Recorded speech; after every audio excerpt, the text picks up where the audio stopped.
পুরুষ থেকে নারী হতে লাগে $1,40,000, নারী থেকে পুরুষ হতে লাগে $1,25,000, লিঙ্গ সার্জারিতে লাগে $30,000, চেহারা সার্জারি করে মেয়ে পুরুষ করে ফেলতে লাগে $25,000 থেকে $60,000, ব্রেস্ট সার্জারির জন্য লাগে $5,000 থেকে $10,000।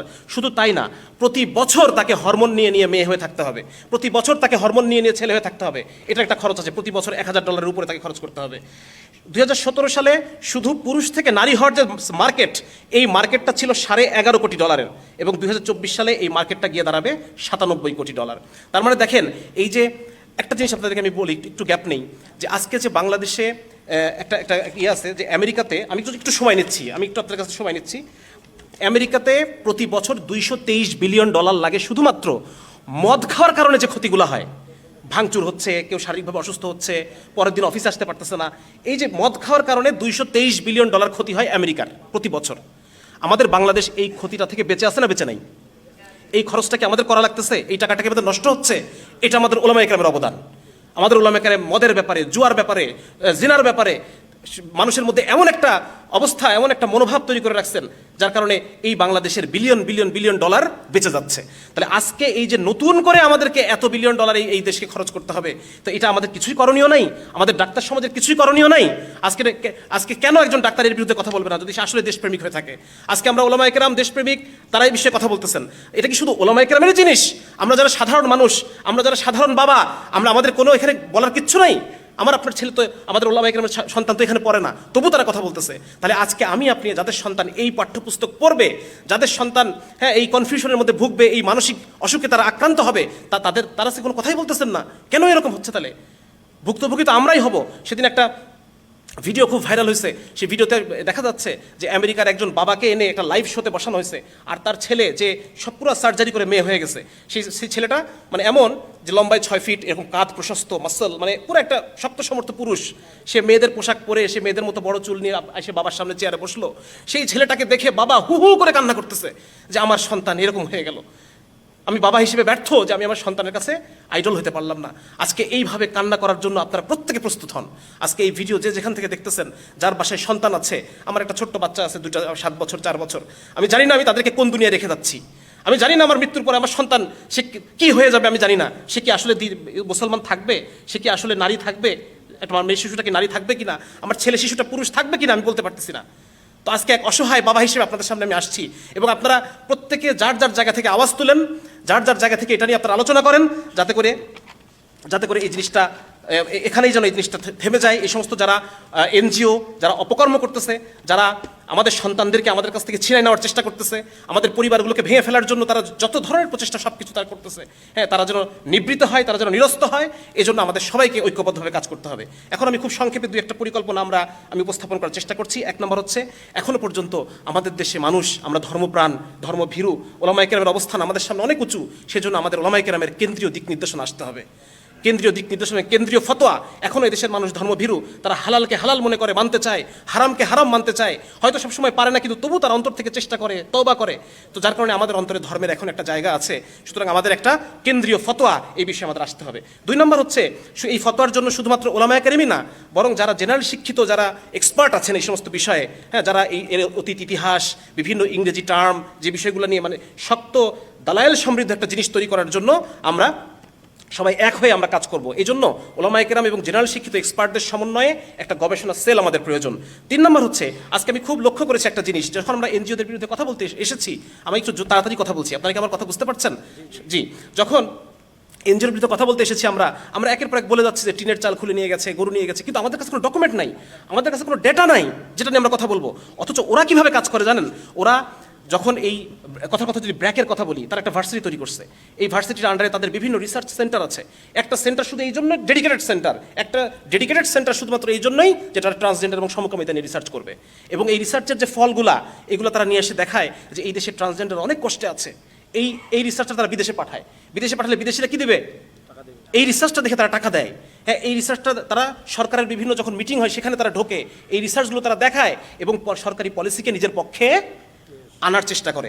আজকে যে আমরা গভর্নমেন্টের সামনে কিছু একটা উপস্থাপন করব, কোনো একটা পলিসিকে আমরা আমাদের পক্ষে, ইসলামের পক্ষে আনার জন্য চেষ্টা করব, আমাদের হাতে ডেটা কোথায়, আমাদের রিসার্চ কোথায়, আমাদের ডকুমেন্টেশন কোথায়?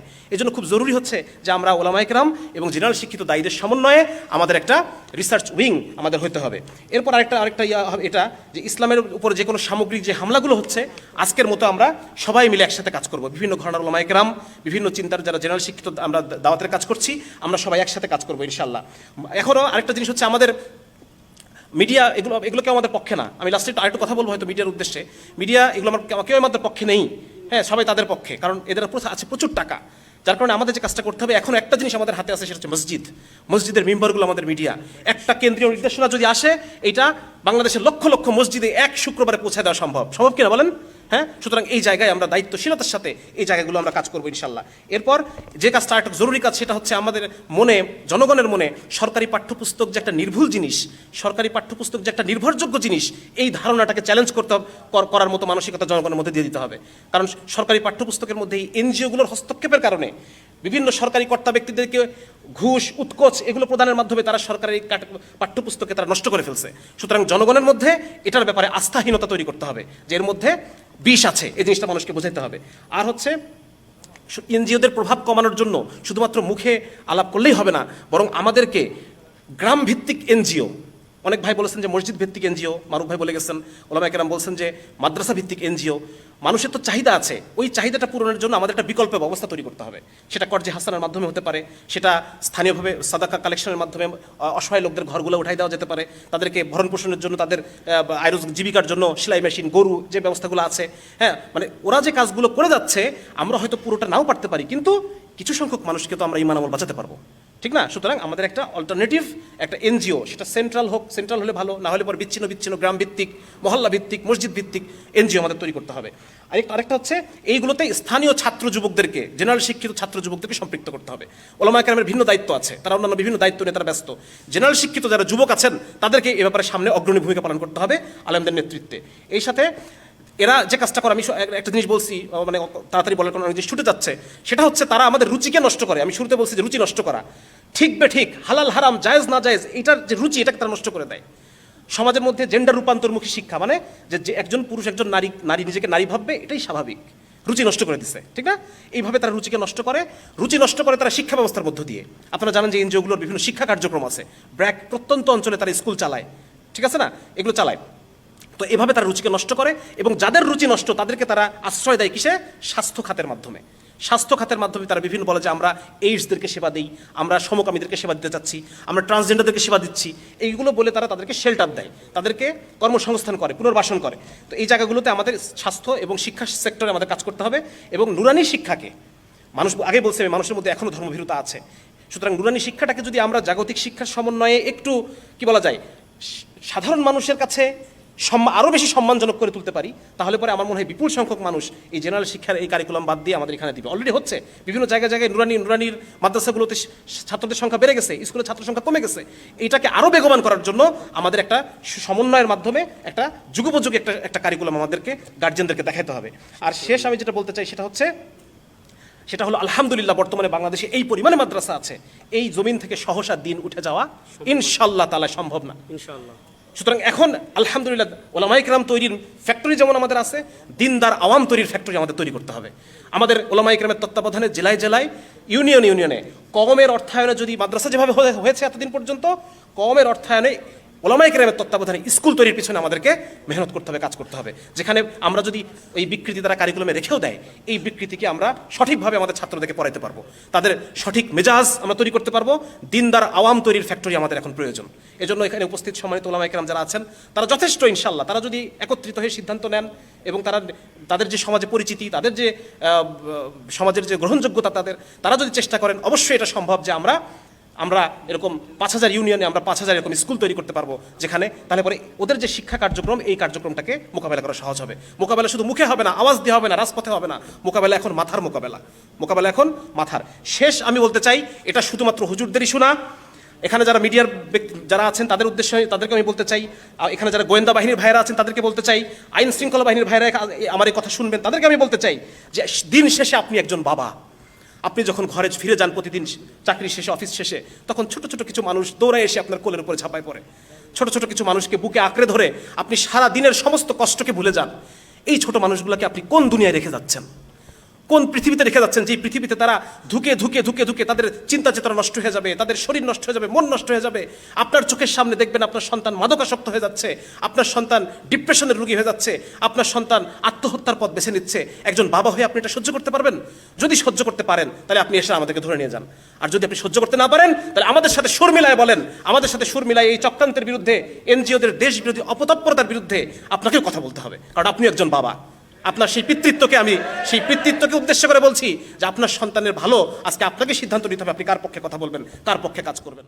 আলহামদুলিল্লাহ, সালাতু ওয়াসসালামু আলা রাসূলিল্লাহ ওয়া আলা আলিহি ওয়া সাহবিহি আজমাইন।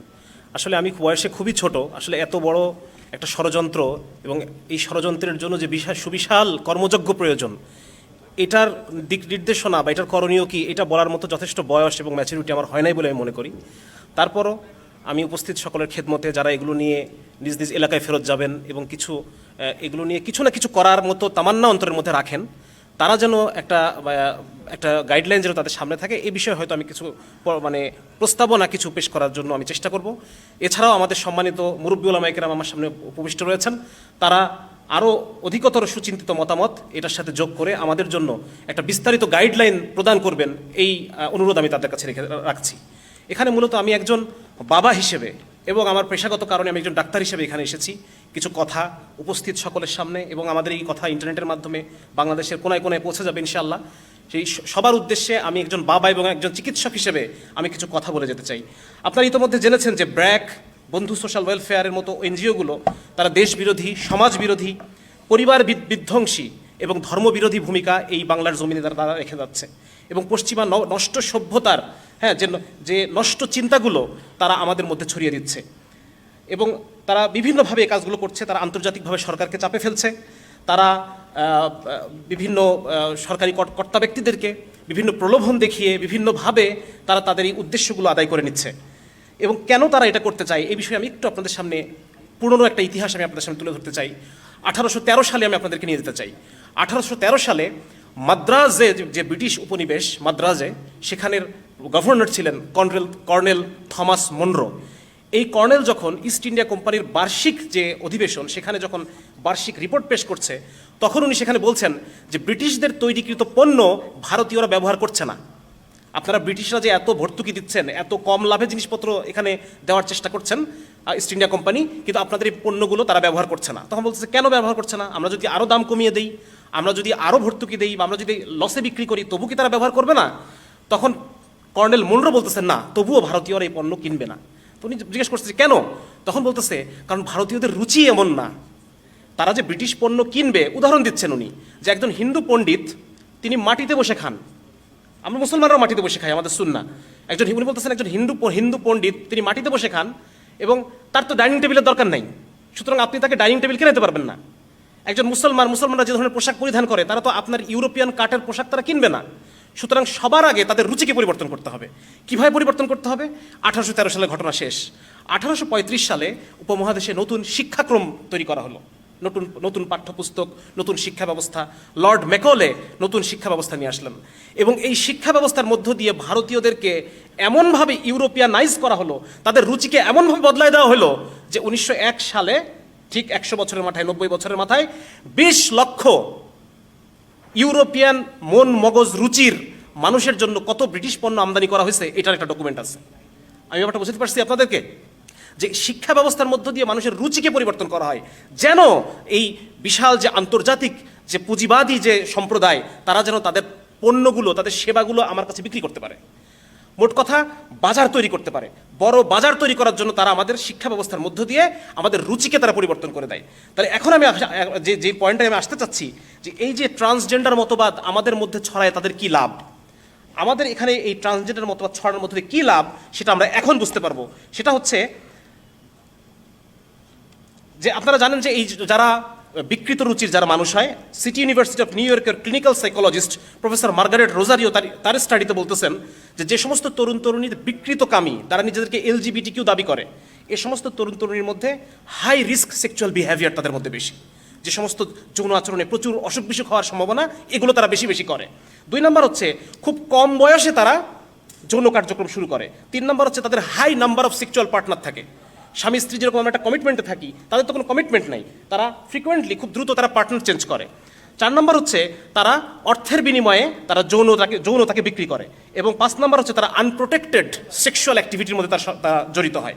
তার মানে দেখেন, এই যে বিপুল সংখ্যক জনগোষ্ঠীকে আজকে পাঠ্যপুস্তকের মধ্যে শিশুর কচি মনে যখন বারবার দেখানো হবে যে একজন সমকামী, একজন ট্রান্সজেন্ডার, এই মানুষগুলো কত তারা সেলিব্রিটি, তখন স্বাভাবিকভাবে শিশুর অন্তরটা চাবে আমিও এমন হতে চাই। ছোটবেলায় আমরা পেপারে বোর্ড স্ট্যান্ড করা ছেলেদের ছবি দেখতাম, মেয়েদের ছবি দেখতাম, বোর্ড স্ট্যান্ড যারা করছে, তখন আমার মনটা চাইতো যে আমি একসময় স্ট্যান্ড করবো, আমার ছবিটাও এই পেপারে ছাপা হবে। ঠিক একইভাবে শিশুদের মনে এটা আসে। তো এর ফলে এই পাঠ্যপুস্তকের মধ্যে 6-7 12-13 বছরের বাচ্চাদের মানে মনের মধ্যে এই জিনিসটা ঢুকায় দেওয়ার মধ্য দিয়ে যে বিপুল পরিমাণে অস্থিরতা তৈরি হবে মানুষের মধ্যে। একটা ছোট বাচ্চা সে মনে করবে আমি মনে হয় মেয়ে, আমি মনে হয় ছেলে। এই যে মানসিক অসুখ তার মধ্যে তৈরি হবে, এর ফলে একটা বিপুল বাজারের দরজা খুলে যাবে আমাদের এই দেশে, যে জিনিসগুলো আমাদের কাছে বিক্রি করবে তারা। যেমন ধরেন HIV, এইডস, এই এইডসের টিকা, এইডসের প্রোফাইল্যাক্সিস টিকা, আগে এইডস হওয়ার আগে পতিতাদের মধ্যে বিভিন্ন টিকা দেওয়া হয়, সমকামীদের মধ্যে বিভিন্ন টিকা দেওয়া হয়। এই টিকা এখন আমাদের প্রয়োজন হচ্ছে না, কিন্তু তখন আমাদের প্রয়োজন হবে। আমাদের এই গরিব দেশ, এই খেটে খাওয়া মানুষের আমাদের এই গরিব দেশের যে অর্থনীতি, সেই অর্থনীতির কারণে এই বিপুল পরিমাণ নতুন যে একটা সেক্টর আমাদের আমদানি করতে হবে, এই অর্থ আমরা কোথা থেকে দিব? হ্যাঁ, আবার আমি সামনে আসতেছি দেখেন। তারপরে তাদের যে ঝুঁকিপূর্ণ যৌন আচরণ করে, সেটার জন্য তাদেরকে বিভিন্ন সেক্স টয় বা এই জাতীয় বিভিন্ন জিনিস তাদের প্রয়োজন হয়, এগুলো তখন আমাদেরকে আমদানি করতে হবে। আমেরিকাতে একজন পুরুষকে নারী হইতে গেলে $1,00,000 প্রয়োজন হয়।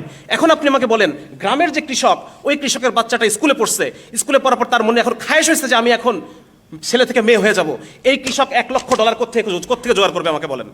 সে জোগাড় করতে পারবে?